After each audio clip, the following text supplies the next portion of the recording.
Et puis, c'est aujourd'hui que débute la deuxième édition du festival Gabon 9 provinces. Cet événement qui se déroulera du 7 août prochain va connaître des innovations. L'annonce a été faite hier par le ministre d'État en charge de la culture, Alain-Claude Bilibizé. Blandine Adamvé, Jean-Pierre Moussouami.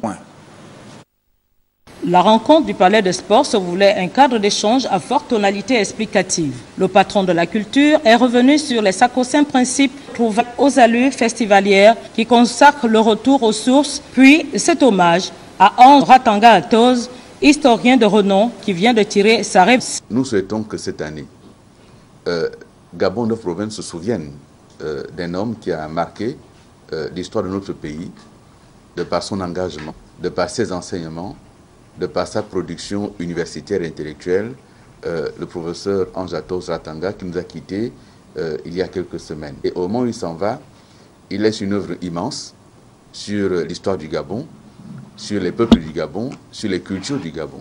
Occasion aussi, tout un que le ministre d'État Alain-Claude Bilibizé de présenter le caractère amélioré de ce qui se fait dans le prolongement de la première édition. Le côté festif, l'innovation principale sera la sortie des masques. Nous parlons beaucoup de cette sortie des masques et l'année dernière, nous n'avons pas pu l'effectuer.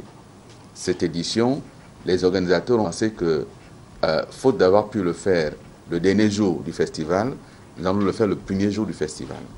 De sorte que, naturellement, on demande la bénédiction des mânes, la bénédiction des ancêtres par la sortie des masques. C'est un événement très important.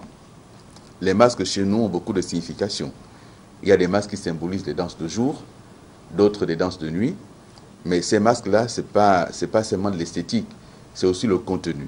C'est fort de tout ça qu'un accent particulier est mis sur les enfants. Un certain nombre de personnes s'interrogent pourquoi avoir un village des enfants à une édition de Gabon 9 provinces. Nous allons mettre l'accent cette année sur la question de la transmission, par les contes, par les conférences, mais aussi par un certain nombre de jeux traditionnels qu'on va présenter aux enfants, parce que c'est sur eux qu'il faut investir afin qu'ils n'oublient pas notre culture. Et donc l'État doit pouvoir organiser, se substituer pour accompagner et aider les enfants à mieux comprendre nos cultures. Le rendez-vous est vivement attendu par tous.